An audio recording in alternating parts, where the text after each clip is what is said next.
Hi, my name is Billy. I read books, and as I read books, I tend to read series. And this video is going to be ranking my top 30 series that I've read. This video in particular is going to be from 30 to 16, starting with obviously the book series that I've completed, which I enjoyed the least. And that's what I am judging these book series on. It's enjoyment.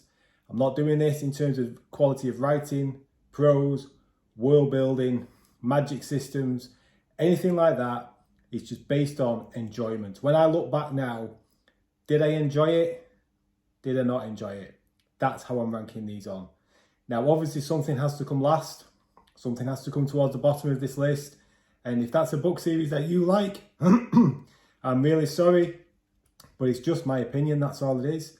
I'm sure there are book series that I enjoy that you don't, and that's perfectly fine. We are okay to disagree. So if I talk about one of the series that you really like down towards the bottom of this list, please don't be upset. It's just books. It's not life or death. So number 30, the series that I completed, which is my least favourite, is The Folk of the Air by Holly Black. I don't know why I got this series, to be honest. It's a young adult series. It's to do with fairies. I don't particularly like it. But the cover of that book there, there was a lady at work who wore a dress with that reminded me of that cover. So every time I saw her in work wearing that dress, it reminded me of this book. And I got all three on 99p on Kindle. So I thought, well, why not? I'll read them. And the first book was okay. It's about these two girls, I think it is, who something tragic happens in the real world to their parents, and they get taken by some fairies, I think, into the fairyland. I'm not quite sure why, I can't remember. And when they're there, they have to try and settle in, and there's some adventures they get embroiled in, and there's some cutesy boys, because it's a young adult story. And yeah, it was just okay. Book 2, the main character somehow, don't know how, is this power behind the throne, this skilled politician, mastermind who's pulling the strings from behind the scenes. I don't know how that comes to be the case, but there's also cutesy boys. And it just goes on like that. And then book 3, I can't remember a thing about it. So in terms of my enjoyment, that's why that's at number 30, because I got very little enjoyment out of it. I know lots of other people do like this series, and if it's your thing, I'm quite sure you love it, which is, as I say, this is just on me, my view, if this book series was for me, which it clearly wasn't. Number 29 is Threadlight by Zach Argyle. This is a self-published fantasy series. Zach Argyle has got a lot of talent. The first book in that series, I gave 4 out of 5. I bought the second book straight away and pre-ordered the third. That tells you just how much I enjoyed that first book and how impressed I was. But the fact that this ranks at 29 should tell you that I wasn't that keen on book 2 and I wasn't keen on book 3 at all. And that's down to a certain trope almost of don't question it, just go along with it. Don't ask any questions, just believe it. Too many things happened where it just sucked me straight out because I was thinking, how has this happened? Zach Argyle has got a lot of talent. I will buy whatever he puts out next, but in terms of enjoyment for this series, it reminded me of Mistborn in a way, just with some of the magic systems where you could push and pull off things. The world was very, very vivid and bright. I could picture the world clearly in my mind. So his world building and the way he articulates that was fantastic. It's just a bit of the execution for me, and therefore I didn't have the best of time. 28 is the Night Angel series by Brent Weeks. This was one of the very first fantasy series I read when I got back into reading fantasy properly. And first book I enjoyed. But the thing is, I can't remember much about it. It was an assassin-based story, I think it was, where our main character gets took on by this more experienced assassin. And first book was good. The second book, we then just start following different characters who I just didn't care about at all. And I just wanted to go back to the main people we're following in book 1. They didn't seem to get as much book time, page count. And then book 3 was just a bit of a mishmash. It's almost like the story lost its way. And enjoyment-wise, yeah, did not have a good time with it at all. Bit like Threadlight in a way, where it starts off good and then tailed off. It won't be the last time I say that about a Brent Weeks series. Number 27 is The Demon Cycle by Peter V. Brett. This is a 5-book series, and in this world, demons come out at night, and these demons can just kill people. You've just not got a chance against them. There's different type of demons, but what you have to do at night is you have to ward your premises or your building or your land, and make sure that these wards, like say example, if it's round a fence, a perimeter fence of where you live, there can't be any breaks in that fence or the warding, otherwise the demons can get in and then they're going to kill you. It's a really, really good concept, really good idea. And again, book 1, really good. Book 2 was okay, it was good. And book 3 takes a bit of a strange shift, and then book 4 and 5 again, it just goes off. Downhill quite rapidly. And it's just like Peter V. Brett was incredibly horny when he wrote this, because it's just full of sexual stuff just for no particular reason. And yeah, again, didn't have a great time with it. Number 26, I said this wasn't going to be the last time you're going to hear about Brent Weeks, and this is Lightbringer, where this is a 5-book series. It's a magic system in this based on colour, and different colours do different things in terms of the magic, and there's one person who can wield all these different colours, and he's called the Prism. I think I'm right with that. As you can probably tell, it's faded from my memory because it ranks so lowly on this. And again, similar traits. Book 1 was good. Book 2 was one of the best books I've ever read. If I ever do a video about the 10 best fantasy books I've ever read, book 2 of Lightbringer will be on there because it was fantastic.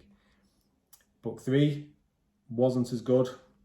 Book 4 went downhill again, and then by the time I got to book 5, I nearly DNF'd. I came close to DNFing it about 3 times, and somehow I plugged through to the end. And my word, Brent Weeks, you need to learn how to end a book series, because you've got some brilliant ability. You can create some fantastic worlds and write some fantastic books, but please just finish your series off properly. Number 25 is a series I don't think I need to say too much about. It's The Lord of the Rings by J.R.R. Tolkien. Now, I read this probably as a teenager after I'd read The Hobbit, and I have to say I preferred The Hobbit to this.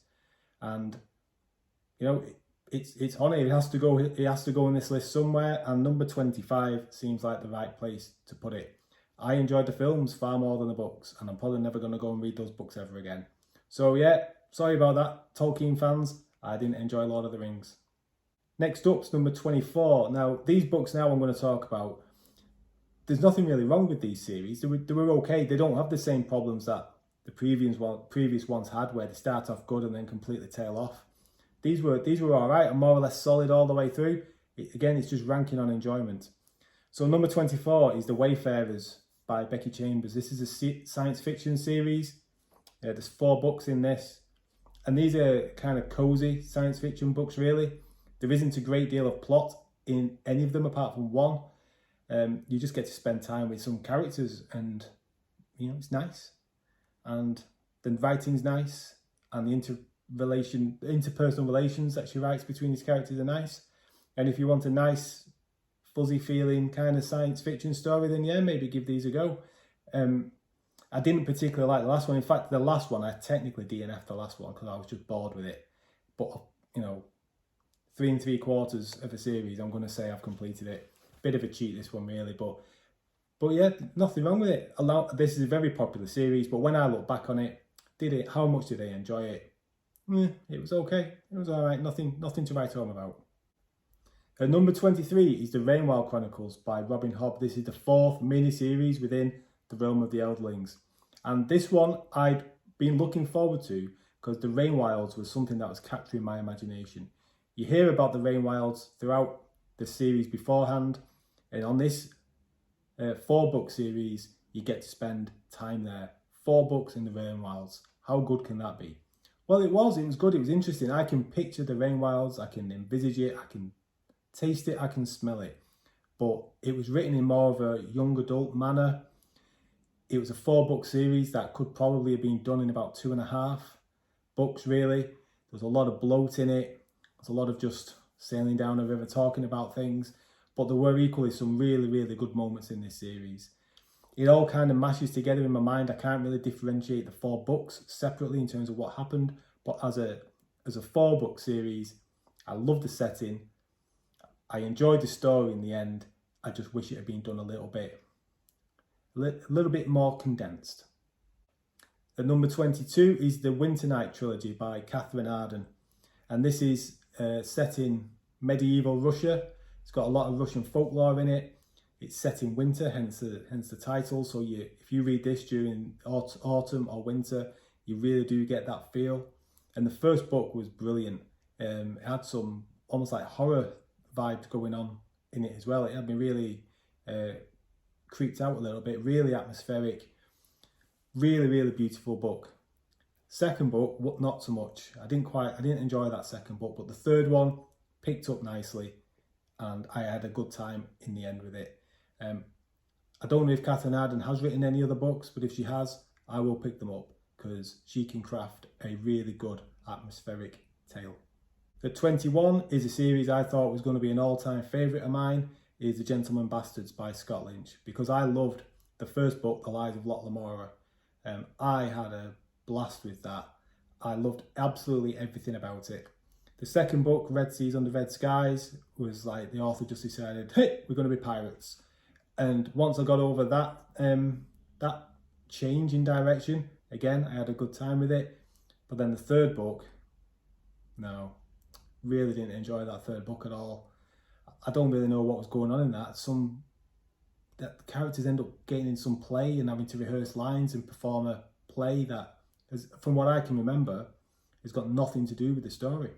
So it's almost just like wasted page count, wasting my time reading that book. So yeah, third book, didn't enjoy it. If as and when the fourth one comes out, hopefully that will be a return to form. But those first 2 books were that good. That's why it ranks higher than some of the others I've spoken about. Number 20 is the third part of the Realm of the Eldlings by Robin Hobb, and this is the Tourneyman trilogy. I'd heard so many good things about this going into it, that this was everyone's favourite section of Realm of the Eldlings, and the beginning bit was, and the end of it was just everything in the middle. There's things that happen in this trilogy that will stay with me forever, some moments, some scenes. It's as if I was there and I saw them take place. But in between that, my word, it was a glacial pace. And Robin Hobb does do slow burn, slice of life stuff, but sometimes even a fan of the series such as myself can find it going a bit too slow, and that's what I found with the Tourneyman. Number 19 is His Dark Materials by Philip Pullman. This is a trilogy, and the first book, I wasn't expecting to like this with it being a young adult series. And the first one and the second one, I was really surprised at how much I like this. Really surprised. And then unfortunately the third one comes along and falls into that same trap that Threadlight does of don't ask any questions, just accept it, go along with it, it'll be fine. And it was just preposterous. The things that happened just really annoyed me, really bugged me. But again, the first 2 books I had a great time with, so that's why it's ranking up here where it is. At 18 is a standalone trilogy of The First Law World by Joe Abercrombie. I'd heard some of these were hit and miss in terms of depending on what type of book you like to read. So for example, the first book in this series is a revenge tale. The second book is a battle. The entire book is more or less a battle. And the third book is a bit of a western. And what I'd heard was right, in that the first book, I didn't like the way it was structured with it being a revenge tale. The third book, I'm not a big fan of westerns, so I wasn't that keen on it. But the second book, the battle, and that book is called The Heroes, that was fantastic. Absolutely fantastic. Now, the fact I've just said that 2 of the 3 books I wasn't that big fan of, you might be thinking, well, why are you ranking this up here and why is it not ranking lower in your list? Well, that's because it's Joe Abercrombie. And even if Joe Abercrombie writes a book that isn't maybe one of my favourites, it's still going to outdo the best books by many other authors. Because Joe Abercrombie is a fantastic writer. And even though there were parts of those books that I didn't like, there was other bits that were sublime. So yeah, I'll always read something by Joe Abercrombie. At number 17, I feel weird putting this here. Every time I look at this list, I look at this at number 17 and I think this should be higher. But then I look at those above it and I think, no, it can't be. It's the Prince of Nothing series by R. Scott Baker.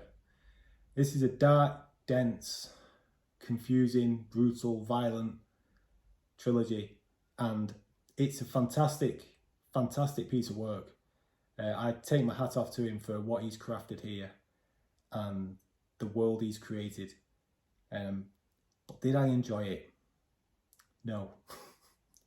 No, there's just no light relief. It was, once you're in it and you're engrossed in it, you struggle to come up for breath. And you come up gasping for breath. Is that enjoyment though? If I was ranking this, if I was putting these in order of how impressed I was, in terms of what the authors have achieved, then this will be a lot higher.